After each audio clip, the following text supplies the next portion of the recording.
नमस्ते, वेलकम, स्वागत है आप सभी लोगों का आपके प्यारे चैनल लक्ष्य विजय में। और एक नए दिन की शुरुआत, एक नई तिथि, एक नए अंक की शुरुआत, यानी कि आज 9 मई का दिन है। और 9 मई से जुड़े हुए कुछ महत्वपूर्ण घटनाओं की अगर बात करें तो उनमें भारतीय इतिहास के एक सुप्रसिद्ध वीर पुरुष, वीरता, अपने लक्ष्य के प्रति दृढ़ प्रतिज्ञ, और जिसे आप कहते नहीं कि एक वैसा व्यक्ति जो कि किसी भी तरह से अपने आत्मसम्मान से समझौता नहीं करता है या नहीं कर सकता है, वैसे महाराणा प्रताप जी का जन्म 9 मई 1540 को राजस्थान के कुंभलगढ़ के दुर्ग में सिसोदिया राजपूत परिवार में हुआ था। राणा प्रताप सिंह के पिताजी का नाम राणा उदय सिंह और उनकी माताजी का नाम जयंता बाई था। राणा प्रताप का नाम इतिहास में उनकी वीरता, उनके पराक्रम, शौर्य और उनके त्याग और उनके दृढ़ प्रतिज्ञा को लेकर जाना जाता है। महाराणा प्रताप, जैसा कि हम लोग नाम जानते हैं, महाराणा प्रताप समकालीन थे मुगल बादशाह अकबर के। और मुगल बादशाह अकबर और महाराणा प्रताप के बीच एक बहुत ही प्रसिद्ध युद्ध हुआ, जिसे हम सब लोग हल्दी घाटी के युद्ध के नाम पर जानते हैं, जो कि 18 जून 1576 को हुआ था। इस युद्ध में मुगल सेना का नेतृत्व अकबर नहीं कर रहा था, बल्कि एक अन्य राजपूत राजा, जिन्हें हम लोग राजा मान सिंह के नाम पर जानते हैं, वो कर रहे थे। और इस युद्ध में अकबर के कई प्रमुख सेनापति भी शामिल थे। उनमें से एक नाम हुआ करता था जो कि अकबर के प्यारे और बड़े ही विश्वास पात्र सेनापतियों में था, जिसे बहलोल खान के नाम पर जानते हैं। बहलोल खान महाराणा प्रताप के सामने आ जाता है, युद्ध के लिए ललकारता है, और महाराणा प्रताप उसके ललकार को स्वीकार कर लेते हैं और कहते हैं कि महाराणा प्रताप ने अपने तलवार के एक ही वार से बहलोल खान के घोड़े के 2 टुकड़े कर दिए। महाराणा प्रताप की अगर बात हो तो उनके अगर घोड़े की बात न हो तो संभव नहीं है। महाराणा प्रताप का जो घोड़ा था वो ईरानी ईरानी घोड़ा हुआ करता था, और हल्का सा नीले रंग की आभा लेकर था, और जिसे इतिहास में चेतक के नाम से जाना जाता है। कहते हैं कि बड़ा ही स्वामीभक्त, बुद्धिमान और युद्ध की परिस्थितियों को जानने वाला घोड़ा था, और जिसने महाराणा प्रताप को इस युद्ध में अपने मृत्यु समय तक अपने राजा को, अपने मालिक को बचा कर रखा।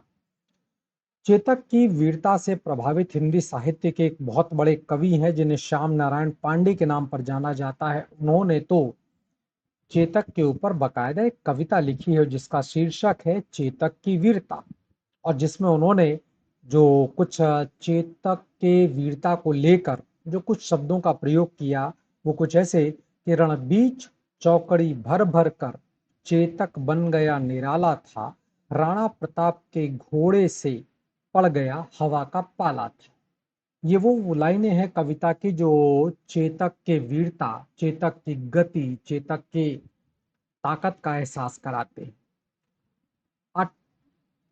9 मई की एक अन्य घटना की ओर चलते हैं तो 9 मई 1861 को रविन्द्रनाथ टैगोर, जिन्हें हम लोग गुरुदेव के नाम से भी जानते हैं, उनका जन्म कलकत्ता में हुआ था। टैगोर विश्व प्रसिद्ध कवि, साहित्यकार, नाटककार, दार्शनिक, संगीतकार थे। और अगर उनकी बात करें तो एक सच्चे देशभक्त थे, और अगर टैगोर को याद किया जाए तो वो दुनिया के इकलौते ऐसे कवि के रूप में जाने जाते हैं जिन्होंने 2 ऐसी कविताएं लिखी जो कि 2 अलग-अलग देशों के राष्ट्रगान बन गए। उनमें से एक जनगण मन अधिनायक जय हे, ये भारत का राष्ट्रगान बना, और अमार सोनार बंगला, ये बांग्लादेश का राष्ट्रगान बना। एक और बात बता दें आपको कि उन्होंने एक और देश के राष्ट्रगान के लिखने में अपना योगदान दिया था, और वो योगदान था श्रीलंका का। वो एक अलग बात है कि वो गीत जो श्रीलंका का राष्ट्रगान है वो रविन्द्रनाथ टैगोर के शिष्य हैं, जो कि शांति निकेतन में पढ़ते थे, उनके द्वारा लिखा गया है।